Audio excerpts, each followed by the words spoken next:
ऐका हो मंडळी, त्रिपुरारी पौर्णिमेची कथा. त्रिपुर पौर्णिमेला भगवान शिवशंकरांनी त्रिपुरासुराचा वध केला होता. म्हणूनच ते त्रिपुरअरी म्हणून त्रिपुरारी या नावाने ओळखले जातात. त्रिपुरासुराच्या वधाची एक आख्यायिका सांगितली जाते. तारकासुराच्या वधानंतर त्याच्या 3 दैत्यपुत्रांनी ब्रह्मदेवाची कठोर तपश्चर्या करून ब्रह्मदेवाला प्रसन्न करून घेतले होते. त्यांचा थोरला मुलगा तारकाक्ष, मधला मुलगा विद्युन्माली आणि धाकटा कमलाक्षाने ब्रह्मदेव प्रसन्न झाल्यानंतर त्यांच्याकडून अढळ अशा 3 अद्भुत स्थानांचा वर मागून घेतला. ही 3 स्थानं त्रिपुरे म्हणून ओळखली जायची. त्रिपुरे म्हणजेच 3 शहरं जी आकाशातून फिरणारी असावीत. हजारो वर्षांनी ही शहरं एका ठिकाणी यावीत.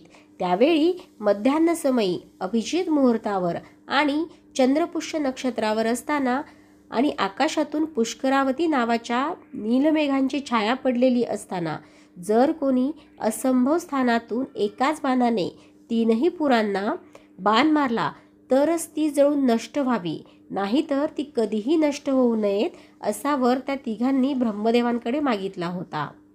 या त्रिपुरासुरांनी 3ही लोकांमध्ये हाहाकार माजवला होता. तेव्हा सर्व देवता भगवान शिवाकडे मदतीसाठी गेले. त्या 3घांचा वध करावा अशी त्यांना प्रार्थना केली. तेव्हा महादेवांनी विश्वकर्मातर्फे एका दिव्य रथाचं निर्माण केलं आणि सर्व देवी देवतांनी आपले अंश त्या दिव्य रथास प्रदान केले. तेव्हा त्या दिव्य रथावरती स्वार होऊन भगवान शिव त्या 3घांचा वध करण्यासाठी निघाले. देव आणि दानवामध्ये भयानक युद्ध चालू होतं. युद्धाच्या वेळेला जेव्हा 3ही राक्षस एका दिशेला आले तेव्हा एक अद्भुत मुहूर्त झाला आणि महादेवांनी एकाच बाणात 3घांचा वध केला. तेव्हापासून महादेवांना त्रिपुरारी असं म्हटलं जातं. त्या 3घांचा नाश झाला. या आनंदामध्ये देवतांनी सर्वत्र दीपपूजन केलं आणि देवदिवाळी साजरी केली. कारण ज्या दिवशी महादेवांनी या 3घांचा वध केला होता तो दिवस म्हणजेच कार्तिक पौर्णिमेचा दिवस होता. कार्तिक पौर्णिमेला त्रिपुरारी पौर्णिमा असं देखील म्हणतात. आता आपण ऐकणार आहोत मोक्ष प्राप्त करून देणाऱ्या श्री विष्णू यांची मत्स्य अवतारातील एक कथा. पौराणिक कथानुसार एक प्रतापी राजा होता. त्याचे नाव सत्यव्रत असे होते. एकदा तो क्रतमाला नदीत स्नान करत होता. स्नान झाल्यानंतर त्याने जेव्हा सूर्यदेवांना तर्पण करण्यासाठी आपले हात पुढे केले तेव्हा त्याच्या हातामध्ये अंजली नावाची एक छोटी मासोळी आली. राजा सत्यव्रतने त्या मासोळीला पुन्हा नदीत सोडून दिलं. पण जेव्हा ती मासोळी राजाला म्हणाली, राजा, या नदीमध्ये मोठे मोठे मासे आहेत, तसेच अन्य जीव आहेत जे माझ्यासारख्या छोट्या जीवांना मारून खाऊन टाकतात, तेव्हा तू माझं रक्षण कर.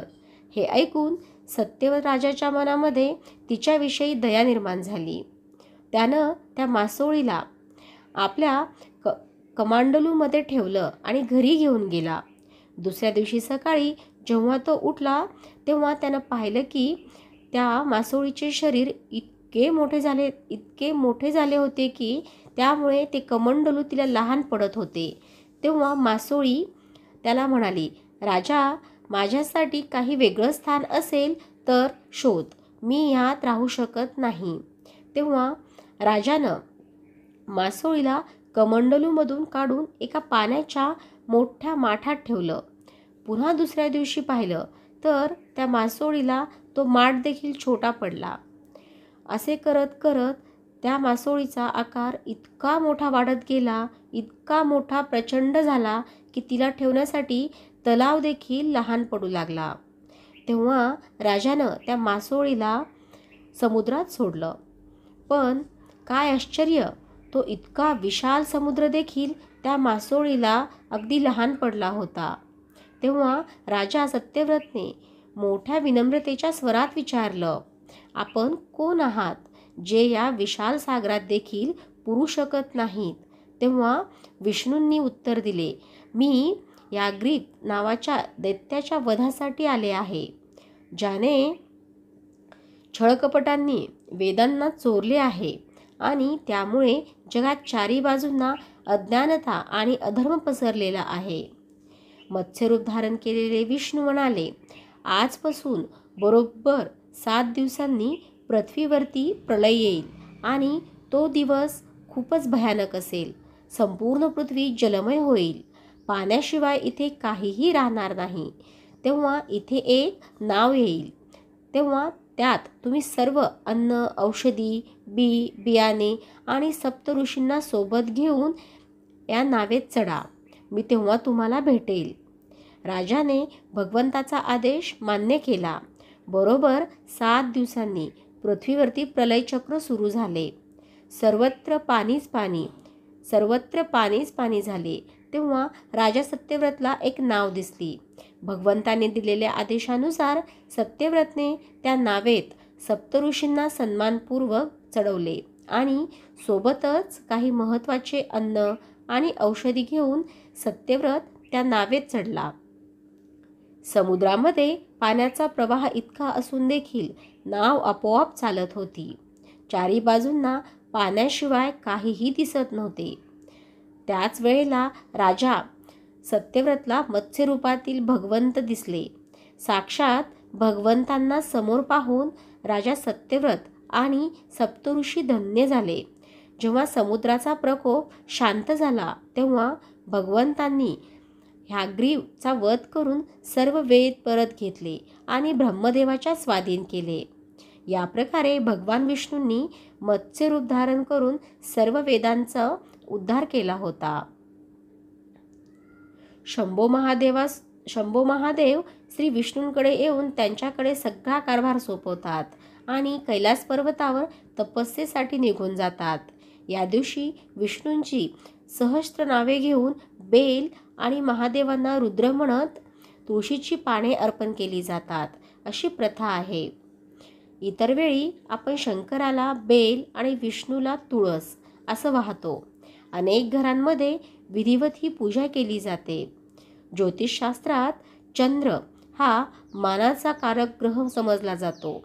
अशा वेळेस कार्तिक पौर्णिमेच्या दिवशी चंद्राला अर्घ्य अर्पण करून मनाच्या शांतीसाठी प्रार्थना केली जाते. काही ठिकाणी चंद्राला दुधाचं अर्घ्य देण्याची सुद्धा प्रथा आहे. कार्तिक म्हणा किंवा त्रिपुरारी पौर्णिमा म्हणा, या दिवशी घरामध्ये, मंदिरात दिवा लावला जातो. दिवा लावणे म्हणजेच अंधारातून प्रकाशाकडे जाणे.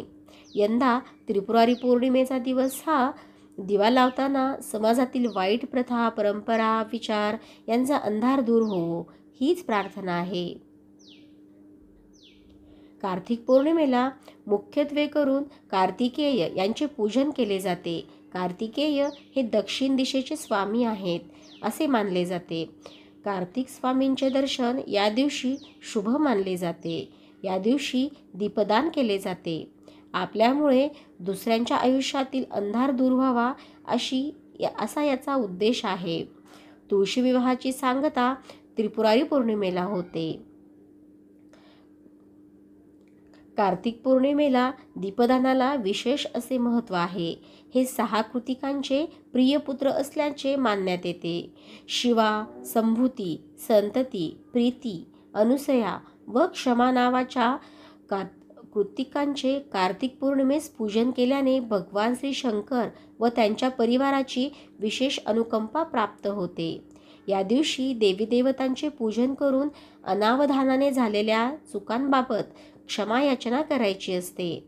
या दिवशी लक्ष्मीनारायण पूजन शक्य असल्यास सत्यनारायण पूजनही करणे अतिउत्तम मानले जाते. कार्तिक पौर्णिमेला आवर्जून दीपदान करावे. या दिवशी आता आपण काय काय करावे हे पाहूया. सकाळी उठून ब्रह्ममुहूर्तामध्ये गंगा नदीत स्नान करावे. असे शक्य नसल्यास घरामध्येच आंघोळीच्या पाण्यात पवित्र नदीचे पाणी मिसळून स्वच्छ स्नान करून घ्यावे. भगवान विष्णूंची उपासना करावी. श्री विष्णू सहस्त्रनाम वाचावं किंवा भगवान विष्णू यांचे मंत्र वाचावेत. श्री शंकरासह माता पार्वती व कार्तिकेय यांची पूजा अवश्य करावी. या दिवशी शिवा, संभूती, संतती, प्रीती, अनुसया व क्षमा नावाच्या कृतिकाचे पूजन करावे. नमो हंस अनंत साहित्य संहिंग्य सहस्त्रचक्ष शिरोबहावे सहस्त्रनाम पुरुष सशेतता सहस्त्रकोटी युगधरत नमः. शक्य असल्यास घरात हवन करावे. संध्याकाळी मंदिरात जाऊन दिवा लावावा. गरिबास पांढऱ्या वस्त्रासह दूध, मिठाई व तांदूळ याचे दान जरूर करावे. या दिवशी शिव आणि पार्वती विष्णूंची भेटही होते म्हणून बेल, तुळस वाहून पूजा करण्याची प्रथा